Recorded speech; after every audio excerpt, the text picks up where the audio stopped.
नमस्कार दोस्तों, target with PS Parihar channel में आपका स्वागत है। इस चैनल के माध्यम से आप लोगों को विद्यार्थी जीवन से संबंधित सभी सूचनाएं प्रदान की जाती हैं। उसी क्रम में आज के इस वीडियो में हम लोग बात करेंगे सबसे पहले एडेड जूनियर हाई स्कूल भर्ती परीक्षा और यूपीटीटी परीक्षा की। उसके बाद में हम लोग बात करेंगे केंद्रीय विश्वविद्यालयों में अध्यापकों के हजारों पद खाली हैं और इन पदों पर भर्ती के लिए बनेगा एक केंद्रीय चयन बोर्ड। उसके बाद में हम लोग बात करेंगे यूपीएससी की भर्तियों की। तो वीडियो को जल्दी से लाइक कर दें, शेयर कर दें। जिन छात्रों ने चैनल को अभी भी सब्सक्राइब ना किया हो जल्दी से सब्सक्राइब कर लें ताकि आप लोगों को भी इसी तरीके की ऑथेंटिक अपडेट सबसे पहले मिलती रहें। आगे बढ़ने से पहले एक और गुड न्यूज है आप लोगों के लिए। अगर आप लोग यूपीएससी उत्तर प्रदेश दरोगा भर्ती या उत्तर प्रदेश की किसी भी भर्ती की तैयारी कर रहे हैं और उसमें हिंदी अनिवार्य रूप से पूछी जाती है, तो हिंदी के लिए मैं एक लिंक आपको दे रहा हूं डिस्क्रिप्शन बॉक्स में। बिल्कुल फ्री आपको ई बुक मिलेगी। ये देखिए यहाँ पर लिखा हुआ है फ्री ई बुक। ऑलिव बोर्ड काफ़ी प्रतिष्ठित बोर्ड है और अच्छी वेबसाइट है। इसमें समान हिंदी और व्याकरण की बहुत सारे क्वेश्चन है, बिल्कुल निःशुल्क है। आप लिंक पर जाइए, वहाँ पर क्लिक करिए और ये पूरी जिसमें पर्यायवाची है, अनेक शब्दों का एक शब्द है, बहुत सारी चीज़ें हैं जो आपके लिए उत्तर प्रदेश लोक सेवा आयोग की आरओ की जो भर्ती है उसमें भी काम आएगी। तो ये जो पुस्तक है आप लोग इसको डाउनलोड कर सकते हैं, सेव कर सकते हैं। और इस पीडीएफ की एक खासियत और है कि इसमें जो क्वेश्चन दिए हुए हैं वो पूरे के पूरे जो क्वेश्चन है वो इम्पॉर्टेंट है, जो परीक्षाओं में या तो पूछे जाते हैं या तो पूछे जाएंगे। करना कुछ नहीं है, जो लिंक कमेंट बॉक्स में मैं दे रहा हूँ और डिस्क्रिप्शन में वहाँ पर आप क्लिक करेंगे तो एक ईमेल, एक पासवर्ड कोई भी डाल दीजिए, कोई भी मोबाइल नंबर, और तुरंत पूरी की पूरी पीडीएफ आपको मिल जाएगी। चलिए शुरू करते हैं आज की सूचना को और बात कर लेते हैं एडेड जूनियर हाई स्कूल भर्ती परीक्षा तिथि और यूपीटीटी परीक्षा तिथि। इसके बारे में लगातार देरी होती चली जा रही है और इसके लिए मैंने 2-3 दिन पहले एक वीडियो बनाया था यूपीटीटी के बारे में, जिसमें मैंने आप लोगों से बताया था कि जो पीएनपी प्रस्ताव बनाकर भेजने वाला है, जो बनाया है प्रस्ताव, उसमें 20 या 22 सितंबर को नोटिफिकेशन के बारे में कहा गया कि 20 और 22 सितंबर को जो नोटिफिकेशन है वो जारी कर दिया जाए और परीक्षा तिथि अभी तक निर्धारित नहीं की गई है। इसके लिए एनआईसी से लगातार बातचीत हो रही है और अभी तक कुछ भी नहीं हुआ है। इसके लिए आज निर्देश दिए गए हैं कि एडेड जूनियर हाई स्कूल भर्ती की परीक्षा तिथि के लिए और यूपीटीटी के लिए एनआईसी के साथ में जल्द से जल्द बैठक किया जाए और इसके बारे में जल्द से जल्द कार्रवाई आगे बढ़ाई जाए। और जो 7 तारीख को मीटिंग हुई थी उसके संदर्भ में ये जो पत्र है वो जारी किया गया है 12 तारीख को, यानी कि अभी 12 तारीख को लिखा है कि माननीय मंत्री बेसिक शिक्षा उत्तर प्रदेश शासन की अध्यक्षता में 7 अगस्त 2021 को आयोजित समीक्षा बैठक का कार्यावृत्त और इस बैठक में जिन्होंने भाग लिया था उनके बारे में यहाँ पर जानकारी दी गई है। बहुत सारे बिंदुओं पर चर्चा की गई है इस पत्र में, लेकिन आप लोगों के लिए काम का केवल यही है। यहाँ पर लिखा हुआ है एनआईसी के माध्यम से शिक्षा विभाग के अनेकों कार्य किए जा रहे हैं, जैसे स्थानांतरित शिक्षकों का विद्यालय आवंटन, अंतर जनपदीय स्थानांतरण ट्रांसफर के बारे में भी उस समय बात हुई थी उस मीटिंग में। टीईटी से संबंधित कार्य, सहायता प्राप्त विद्यालय यानी कि एडेड जूनियर हाई स्कूल भर्ती में शिक्षकों के चयन हेतु परीक्षा नियामक प्राधिकारी उत्तर प्रदेश प्रयागराज द्वारा कराई जाने वाली परीक्षा, उक्त कार्यों के त्वरित और शीघ्र निष्पादन हेतु एनआईसी के उच्चाधिकारियों के साथ बैठक करके प्रक्रिया तथा समय सारणी निर्धारित की जाए। तो समय सारणी निर्धारित करने के लिए कहा गया है। मीटिंग उस दिन हुई थी और इसके बारे में पत्र अभी जारी किया गया है। वहीं पर यहाँ पर आगे लिखा हुआ है माध्यमिक शिक्षा विभाग के अधीनस्थ संस्कृत विद्यालयों में शिक्षकों के चयन के बारे में जो अभी हाल ही में जानकारी दी गई थी कि ये संविदा पर इन शिक्षकों की भर्ती की जाएगी। लेकिन बात ये है कि ये जो पत्र है ये देख यहाँ पर ये पत्र अभी जारी हुआ है और इसमें डेट पड़ी हुई है 13 अगस्त को, 13 अगस्त। तो ये 13 अगस्त का पत्र है, यानी कि अभी 2-3 दिन पहले की बात है और अभी भी इसमें केवल एनआईसी से बैठक करने के लिए बातचीत की गई है और इसमें अभी लगातार देरी हो रही है। तो अभी ऐसा लगता नहीं है कि ये जो परीक्षा है वो अक्टूबर के महीने में हो पाएगी। भाई 13 तारीख को जो है ये पत्र जारी हुआ, उसके बाद में 14 को शनिवार, रविवार को 15 अगस्त छुट्टी रही होगी और इसमें केवल अभी 1 या 2 दिन। तो इसमें अभी कुछ भी ऐसा नहीं लगता कि कोई भी निर्णय लिया गया होगा। फिलहाल ये जो पत्र है बहुत सारे लोगों को भेजा गया है और सूचनार्थ, ये देखिए लिखा सूचनार्थ एवं आवश्यक कार्रवाई हेतु प्रेषित। और यहाँ पर प्रमुख सचिव बेसिक शिक्षा, सचिव बेसिक शिक्षा उत्तर प्रदेश, महानिदेशक, बहुत सारे लोगों को ये भेजा गया है। इसके बाद में अब हम लोग बात करते हैं केंद्रीय विश्वविद्यालयों में अध्यापकों के हजारों पद खाली, बनेगा नया केंद्रीय चयन बोर्ड। संसदीय समिति ने कहा है कि केंद्रीय विश्वविद्यालयों में बहुत सारे पद खाली हैं। चूंकि अभी राज्यसभा में जो शिक्षा मंत्री हैं धर्मेंद्र प्रधान, उन्होंने कहा था कि जितने भी केंद्रीय विश्वविद्यालय हैं भारत के, उनमें लगभग 33% पद खाली हैं, हजारों पद खाली हैं। और जो वर्तमान चयन प्रणाली है उससे ये भर्ती हो नहीं पा रही है। मैंने सुबह की वीडियो में आप लोगों से बताया था कि इलाहाबाद विश्वविद्यालय में लगभग 60% पद खाली हैं, यानी कि 550 पद हैं और उसमें से 350 से ज़्यादा जो पद हैं वो खाली हैं और वो कई बार से वो भर्ती हो ही नहीं पा रही है। इसीलिए इस तरीके के जितने भी विश्वविद्यालय पूरे भारत के, उनमें हजारों पद खाली हैं। हिंदुस्तान समाचार पत्र की ये सूचना, जिसमें लिखा केंद्रीय विश्वविद्यालय भर्ती बोर्ड की स्थापना के लिए विधेयक जल्द लाए सरकार, और ये कहा है संसदीय समिति ने।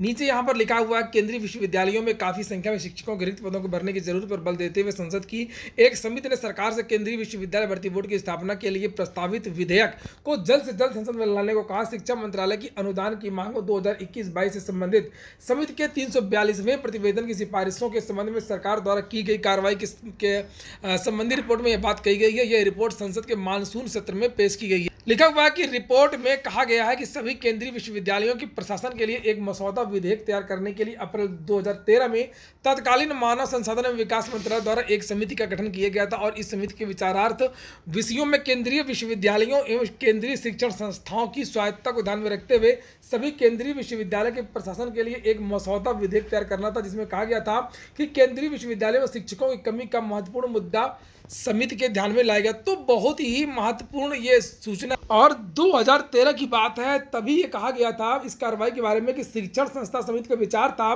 कि शिक्षकों के रिक्त पदों को भरने के लिए वर्तमान तंत्र प्रभावी नहीं है और इसके कारण कई हजार जो रिक्तियां वो जमा हो गई हैं, इकट्ठा हो गई हैं।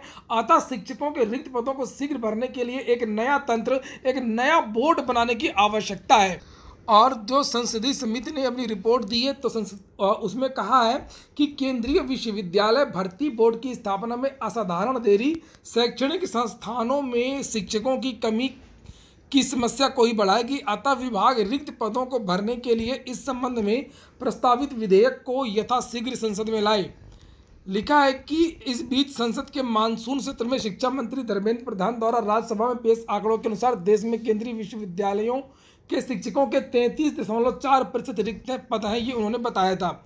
यहाँ पर नीचे लिखा कि वहीं पर लोकसभा में एम सेल्वराज के प्रश्न के लिखित उत्तर में शिक्षा मंत्री धर्मेंद्र प्रधान द्वारा पेश आंकड़ों के अनुसार देश के विभिन्न केंद्रीय विश्वविद्यालयों, इंदिरा गांधी राष्ट्रीय मुक्त विश्वविद्यालय, भारतीय विज्ञान शिक्षा एवं अनुसंधान संस्थान, भारतीय विज्ञान संस्थान में अनुसूचित जाति, अनुसूचित जनजाति और ओबीसी के आरक्षित वर्ग श्रेणी में कुल 8,773 पद रिक्त हैं। ये जो पदों की बात की जा रही है, ये तो केवल SC, ST और OBC की बात हो रही है। अब आप यहाँ से समझ सकते हैं कि विश्वविद्यालयों की कितनी दुर्गति है। और नीचे यहाँ पर लिखा सरकारी आंकड़ों में केंद्रीय विश्वविद्यालयों, इंदिरा गांधी, वही सब बात यहाँ पर दोबारा लिखी गई है, अलग अलग से जानकारी दी गई है कि अनुसूचित जाति SC के 2,608 पद रिक्त हैं, ST शेड्यूल्ड ट्राइब अनुसूचित जनजाति के 1344 और OBC के 4,821 पद रिक्त हैं। तो इतने सारे पद क्यों रिक्त हैं, इसके बारे में ये कहा गया है और इन पर भर्ती बोर्ड बना करके जो मसौदा बनाया गया था उस पर कार्रवाई की जाए, जल्द से जल्द इन पदों को भरा जाए। अगली सूचना UPSSC की एक भर्ती आई थी नलकूप ऑपरेटर। UPSSC की एक आदत है, उत्तर प्रदेश की जितने भर्ती बोर्ड हैं इसी तरीके से पुलिस भर्ती के जो विद्यार्थी हैं वो परेशान रहते हैं, लोक सेवा आयोग के विद्यार्थी का भी वही हाल है और UPSSC भी अपनी भर्तियों के जो पद हैं, बहुत सारे पद रिक्त रह जाते हैं और ये जो भर्ती बोर्ड हैं वो प्रतीक्षा सूची जारी नहीं करते हैं। चाहे नियमावली हो, चाहे हाईकोर्ट का आदेश हो, उसको भी नहीं माना जाता है। उसी के संबंध में हाईकोर्ट ने ये आदेश दिया है कि आखिरकार जब भर्ती निकाली जाती है तो सभी पद क्यों नहीं भरे जाते हैं। ये देखिए यहाँ पर 17 अगस्त की डेट भी पड़ी हुई है, यानी कि आज की डेट है। यूपी नलकूप ऑपरेटर भर्ती, हाईकोर्ट की सख्त टिप्पणी, भर्ती निकाली है तो पूरा करिए। इलाहाबाद हाईकोर्ट ने सिंचाई विभाग में 3,210 नलकूप ऑपरेटरों की भर्ती में खाली बचे पदों को प्रतीक्षा सूची से न भरने के कारणों की विस्तृत जानकारी मांगी और कोर्ट ने यह भी कहा है कि सही तथ्य पेश नहीं किए गए। लिखा है कोर्ट ने सही तथ्य पेश न कर गुमराह करने वाले अधिकारियों पर नाराजगी भी जताई है और कहा कि जब सरकार ने भर्ती निकाली है तो सभी पद क्यों नहीं भरे जाते।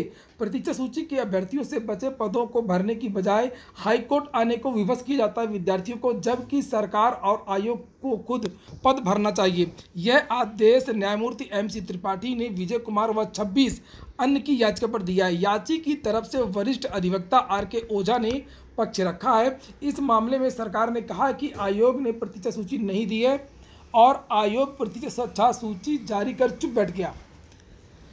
कोर्ट में विषय से अलग फैसला देकर के भ्रमित किया गया। सरकार ने कहा कि आयोग की सूची से भर्ती पूरी कर ली, बचे पदों पर कहा कि आयोग ने प्रतीक्षा सूची सरकार को नहीं दी। कुल मिलाकर के मिसगाइड किया गया। वहीं पर जो नलकूप विभाग है, नलकूप विभाग के वरिष्ठ अधिकारी ने 19 अक्टूबर 2020 को कहा था कि जो भर्ती हुई थी उसमें 672 पद बचे हैं, भरने से बच गए हैं और इन्हीं पदों पर जो वेटिंग लिस्ट निकालने की बात हो रही है। नीचे लिखा, इस पर कोर्ट ने सरकार को स्थिति स्पष्ट करने को कहा था। सरकार की तरफ से बताया गया कि जो चयन सूची आयोग से दी गई थी उस पर भर्ती पूरी कर ली गई है। आयोग ने प्रतीक्षा सूची दी ही नहीं। वरिष्ठ अधिवक्ता ने कहा कि कई चयनित अभ्यर्थियों ने नियुक्ति नहीं ली है। बहुत सारे ऐसे विद्यार्थी होते हैं जो जिनका चयन हो जाता है मगर वो ज्वाइन नहीं करते हैं और वो पद रिक्त हो जाते हैं। इसी के लिए ये आदेश, अगर ये इस आदेश में आगे वेटिंग लिस्ट निकलती है तो ये आने वाली भर्तियों के लिए भी मील का पत्थर होगा। अंत में एक और सूचना है कि UPSSC के एडमिट कार्ड तो जारी कर दिए गए हैं और एडमिट कार्ड में कुछ खास इंस्ट्रक्शन भी दिए गए हैं जिन्हें आपको देखना चाहिए। ये महत्वपूर्ण निर्देश दिए हैं एडमिट कार्ड के नीचे कि अभ्यर्थियों को सूचित किया जाता है कि उनके द्वारा OMR उत्तर पुस्तिका में एक कोड डालना है 4 अंकों का और वो परीक्षा केंद्र कोड भरा जाएगा जो केंद्र का अधीक्षक जो बताएगा परीक्षा शुरू होने के पहले। इसी तरीके से जिला कोड के बारे में जानकारी दी गई है और परीक्षा केंद्र कोड के बारे में भी जानकारी दी गई है। तो यहाँ पर कोई भी गलती नहीं करनी है क्योंकि बहुत बड़ा मौका है। काफ़ी जितनी भी चीज़ें भरनी है आप सोच समझ के भरिए। यहाँ पर एक बात ध्यान देने वाली है कि लिखा परीक्षा केंद्र पर परीक्षा प्रारंभ होने से निर्धारित समय से 2 घंटे पूर्व परीक्षा केंद्र के मुख्य द्वार पर पहुँचना अनिवार्य है। अनिवार्य लिखा हुआ है। परीक्षा प्रारंभ होने के आधा घंटा पूर्व ही प्रवेश द्वार बंद कर दिया जाएगा और परीक्षा प्रारंभ होने के पश्चात किसी भी दशा में अभ्यर्थी को कक्षा में प्रवेश नहीं दिया जाएगा। तो 10 मिनट का भी समय नहीं दिया जाएगा, इसलिए आप सभी लोग समय से ही वहाँ पर। और यहाँ पर लिखा हुआ है कि परीक्षा केंद्र पर पूरी सुरक्षा की जांच की जाएगी और निर्गत प्रवेश पत्र के साथ में फोटो युक्त कोई भी ID, Aadhaar card, driving licence, passport, PAN card, मतदाता पहचान पत्र की मूल प्रति, एक छाया प्रति, नवीनतम पासपोर्ट साइज की 2 फोटो, इतनी सारी चीज़ें आपको लेकर के जानी है। यानी ID में से कोई भी एक ID लेकर के जाएंगे और यहाँ पर एक फ़ोटो कॉपी भी मांगा गया है। यहाँ पर देखिए नीचे लिखा हुआ है ID की और नवीनतम पासपोर्ट साइज की 2 फोटो, पीछे उसमें अपना नाम और रोल नंबर लेकर के पहुंचना है। नीचे लिखा है कि आवेदक के पास सिर्फ प्रवेश पत्र, मूल पहचान पत्र की फ़ोटो कापी और 2 पासपोर्ट जो साइज की फ़ोटो उसमें नाम लिखा हो, साथ में नीला या काला पेन, इसके अलावा कोई भी चीज़ अंदर लेके नहीं जा सकते हैं। हाँ, हैंड सैनिटाइजर की छोटी जो बोतल है वो आप ले जा सकते हैं। नीचे यहाँ पर लिखा है किसी भी तरीके का mobile phone, iPad, pen drive, calculator, data card, हाथ की घड़ी भी लेकर के नहीं जाना है, इसलिए सेंटर पे घड़ी पहन के जाइए ही नहीं। कोई विद्युत सामग्री नहीं लेके जाना है, तार भी नहीं होना चाहिए। कोई भी सामग्री जो धातु से बनी हो, ऐसी कोई भी चीज़ जो मेटल डिटेक्टर में आ जाए वो चीज़ लेकर के नहीं जानी है। कान में लगी किसी भी तरीके की मशीन सुनाई देने वाली या ब्लूटूथ कुछ भी नहीं होना चाहिए। कागज़ पर बनी जो सारणी होती है, जो ग्राफ होता है, वो ग्राफ भी नहीं होना चाहिए ताकि आप पहले, दूसरा, तीसरा, चौथा कोई लेके जो चले जाते हैं उत्तर कुंजी माना जाएगा उसको। ग्राफ शीट भी नहीं होना चाहिए। खाली मानचित्र, स्लाइड रूल आदि कुछ भी आपको लेकर के परीक्षा केंद्र पर नहीं जाना है। केवल वही चीज़ें लेकर के जानी है, एडमिट कार्ड की फ़ोटो कापी, 2 फोटो इत्यादि और पेन। यहाँ पर एक चीज़ और लिखी हुई है कि अगर फ़ोटो में हल्का सा भी डिफरेंस पाया गया एडमिट कार्ड में और ID में तो तुरंत विद्यार्थी के खिलाफ कार्रवाई की जाएगी और जो केंद्र अधीक्षक का जो निर्णय होगा वही अंतिम निर्णय होगा।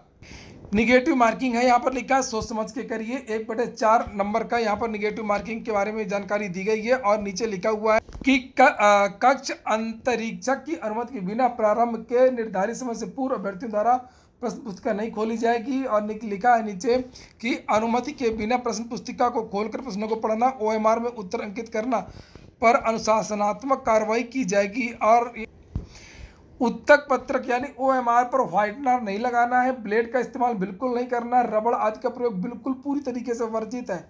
OMR शीट पर व्हाइटनर, ब्लेड, रबड़ का प्रयोग पाया जाता है तो ऐसे व्यक्तियों का वेतन प्रथम दृष्टया ही निरस्त कर दिया जाएगा। तो ऐसी भूल एग्जाम हॉल में नहीं करनी है कि कोई गलती हो गई है तो आपने उस पर ब्लेड से उसको हटा दिया या व्हाइटनर लगा दिया, कुछ भी।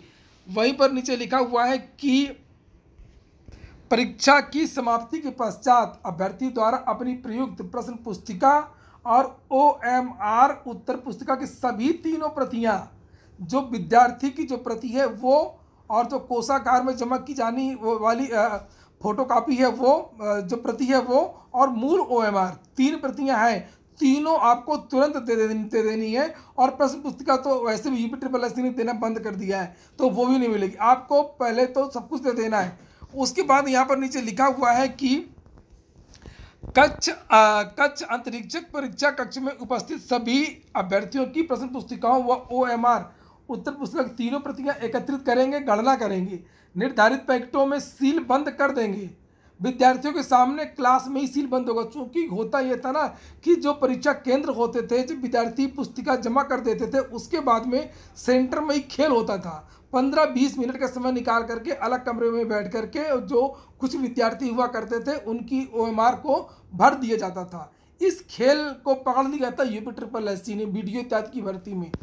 उसके बाद से ये किया गया कि क्लास के अंदर ही पैकेट को सील कर दिया जाएगा और उन सील में कम से कम 2 विद्यार्थियों के सिग्नेचर होंगे कि हमारे सामने पैकेट को ये सील किया गया है। नीचे लिखा इस कार्रवाई के पूर्ण होने तक सभी अभ्यर्थी कक्षा में ही बैठे रहेंगे। ये सब पूरी जितनी भी कार्रवाई होगी, कक्ष निरीक्षक द्वारा प्रश्न पुस्तिकाओं व OMR पुस्तिकाओं की मूल प्रति और कोषागार प्रति परीक्षा कक्ष के अंदर ही सील बंद किए जाने व OMR उत्तर पुस्तिका की अभ्यर्थियों को वापस किए जाने।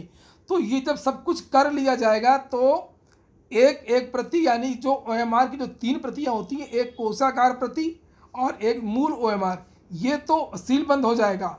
और जो कक्ष निरीक्षक है वो विद्यार्थी की जो प्रति है, जो OMR की जो एक और कॉपी जो विद्यार्थियों की दी जाती है वो बाद में लास्ट में बांट दी जाएगी।